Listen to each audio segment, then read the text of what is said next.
Ya, kembali di dialog seni budaya di Mitra TV. Kita akan kembali lagi sebelum ke Mas Pri lagi, karena Mas Pri ini kalau saya tanggap ini semalam ceritanya nggak selesai. Makanya kita harus pilih-pilih dulu.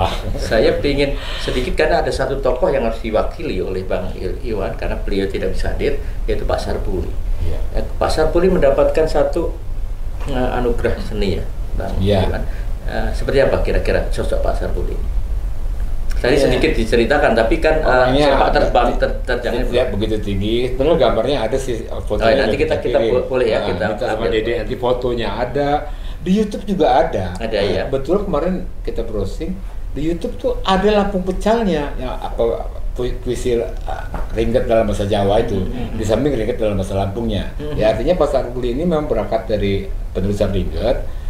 Puisi Lampung klasik ini ya pertama-tama bahasa Lampung ya, seperti Abu. Pernah juga apa di Pak Sarpuli itu Lampung mana Bang ya?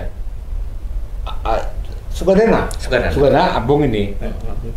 Sarpuli gelar Sultan Ratu Tanggam, ini Pangeran Notowijoyo. Dari Sukadana. Jadi beberapa karyanya juga pernah diterbitkan oleh Dinas Kebudayaan dan waktu Bang Iwan di sana? Iya. Kalau dengan saya ya sudah kayak ya selama ketemu seniman aja, seperti Hendro tadi jadi saudara aja. Nah, tentu kalau kita kembali sedikit ke Akademi Lampung. Akademi Lampung kan yang memberikan anugerah seni. Ini kan satu hal yang sekarang mulai digalakkan seperti itu. Mestinya kan ini juga harus misalnya dari pemerintah. Apakah ini mewakili pemerintah atau gimana? Enggak, kita otonom, biarpun kita mendapat dana hibah, tapi ini program kita gitu ya. Ya kita harapan saya ke depan ya pemerintah juga tergelitik dong. Harusnya ya. Apakah tingkat provinsi atau kabupaten kota, coba dilihatlah seniman berprestasinya itu perlu motivasi. Ya, perlu legitimate juga. Penghargaan seperti itu.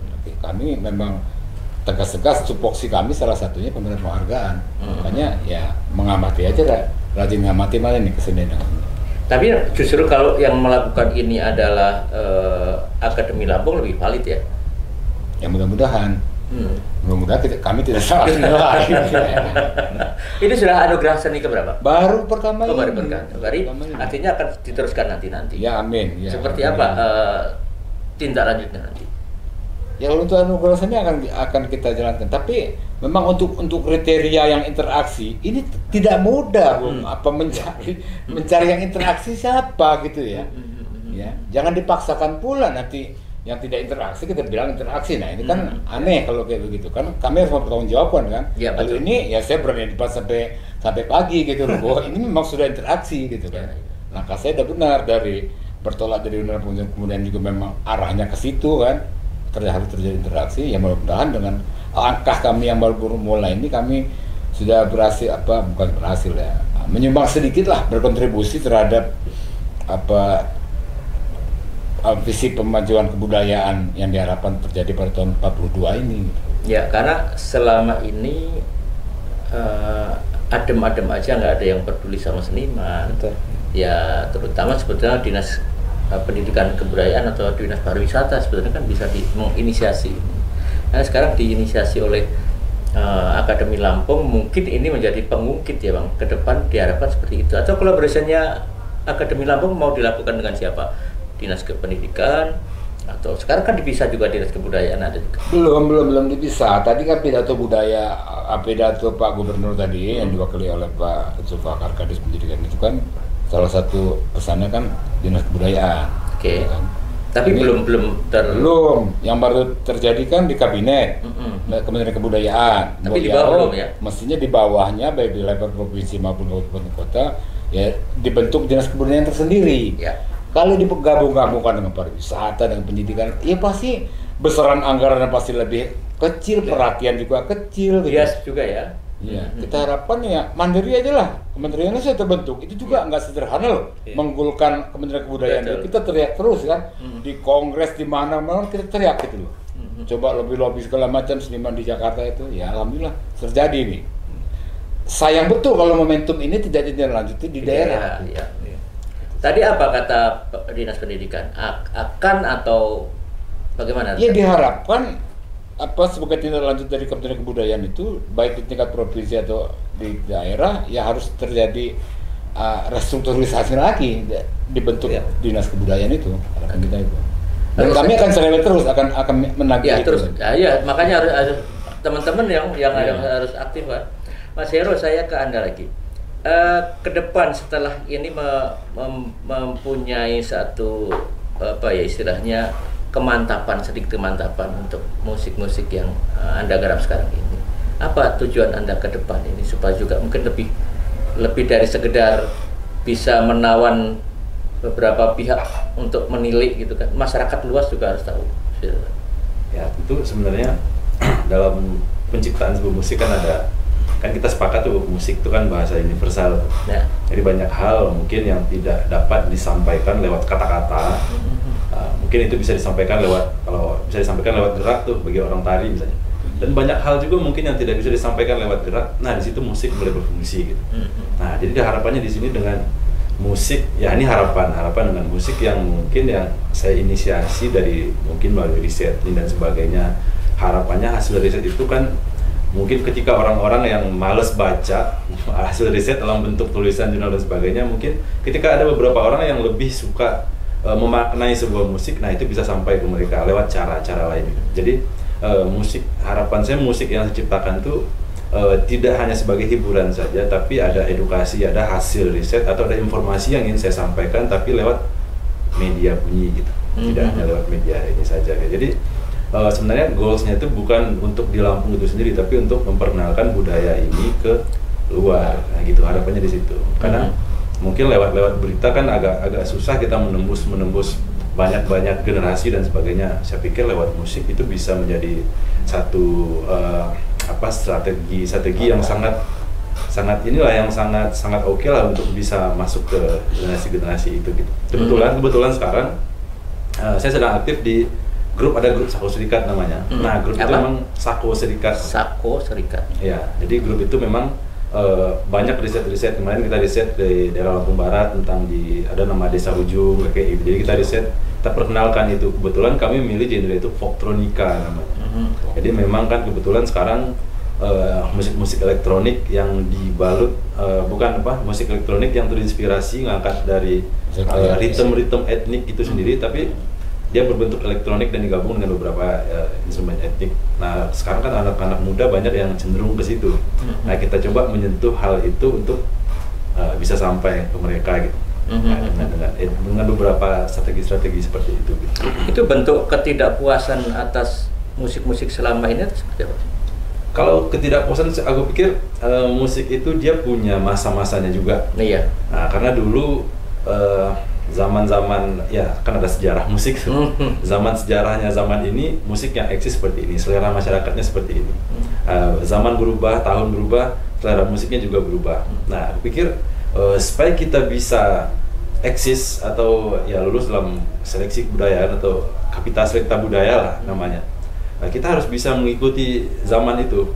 Misalnya musik, kita bawa idiom etniknya, kita bawa idiom tradisinya, tapi kita balut dengan pop culture-nya, budaya pop, budaya kekiniannya. Nah, misal contoh anak-anak kita mungkin pasti banyak yang bisa bahasa Melayu tuh karena nonton film Upin Ipin. Nah, mereka itu tidak sengaja ya. Nggak sengaja, tapi mereka itu sebenarnya ngebawa budaya mereka melalui media film, film anak-anak. Nah, jadi orang belajar tentang budaya mereka. Terus ada banyak baca-baca komik tentang Samurai X dan sebagainya. Gitu juga masyarakat Jepang memperkenalkan budaya Harajukunya lewat komik dan film-film anime gitu. Dan apa tidak kita di musik juga kita bisa menyusupkan itu gitu ya.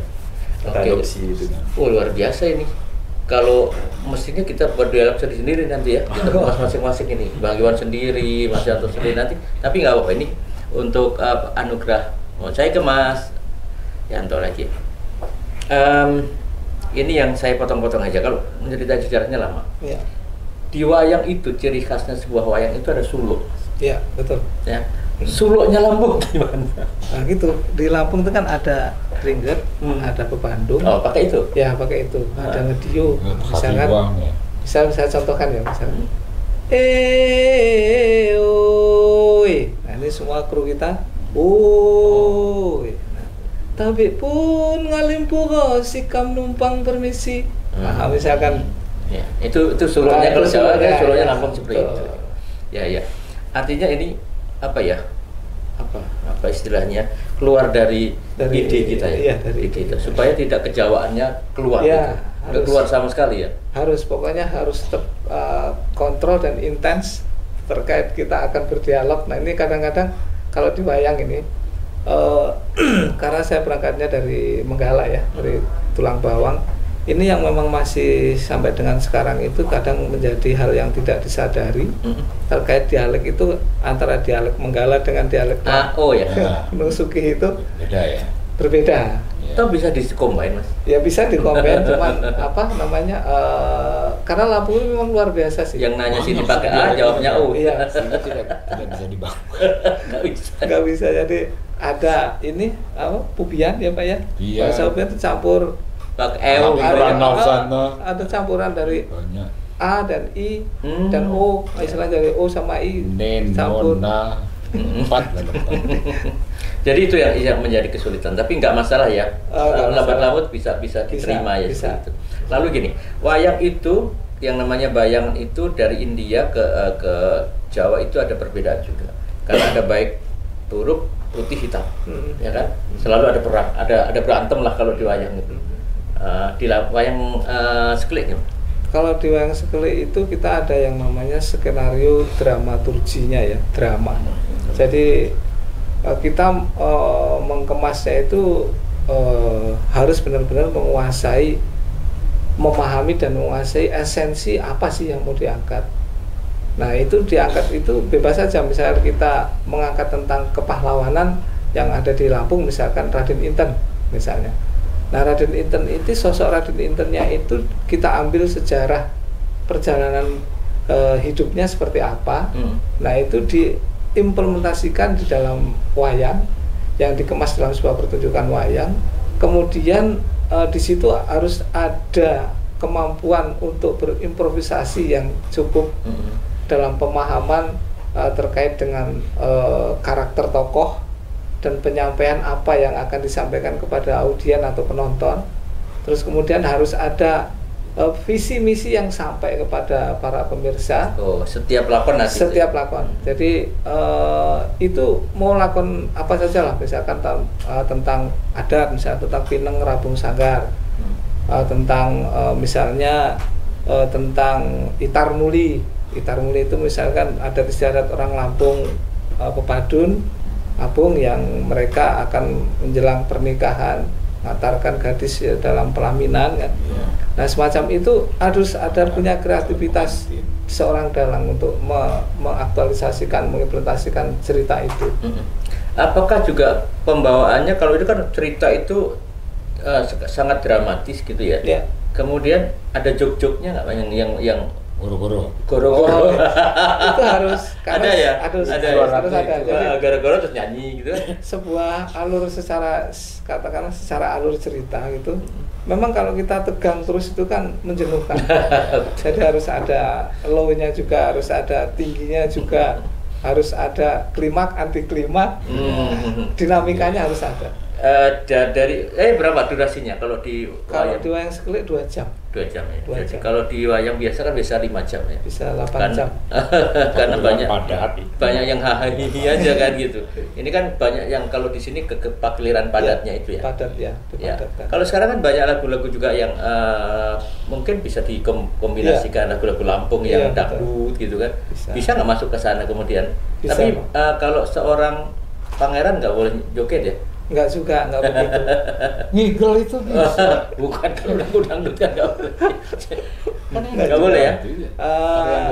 Jadi kalau untuk terkait dengan iringan kita memang tidak meninggalkan etniknya tidak kita tinggal. Cuman di sini kita juga berusaha untuk memprioritaskan kearifan lokalnya itu harus menonjol. Jadi dia bisa juga mau diapakan, dikolaborasi apa yang sesuai dengan katakanlah tren masa kini seperti apa gitu, tapi dia tidak meninggalkan kearifan lokalnya. Iya.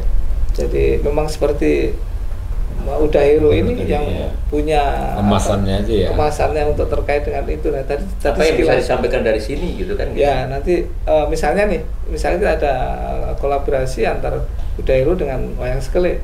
Jadi Wayang Sekelik ini harus punya konsep yang matang dulu terkait tema yang akan ditampilkan. Kemudian kami serahkan sebagai komposernya, misalkan Udah Hero untuk mengkonsep, untuk menciptakan musiknya seperti apa, clue-nya di mana dan lain sebagainya.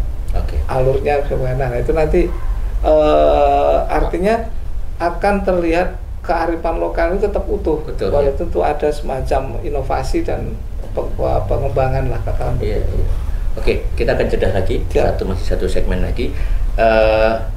Sahabat Mitra TV, kita akan jeda sejenak di segmen yang kedua. Nanti kita kembali satu segmen lagi. Jangan kemana-mana, tetap di Mitra TV.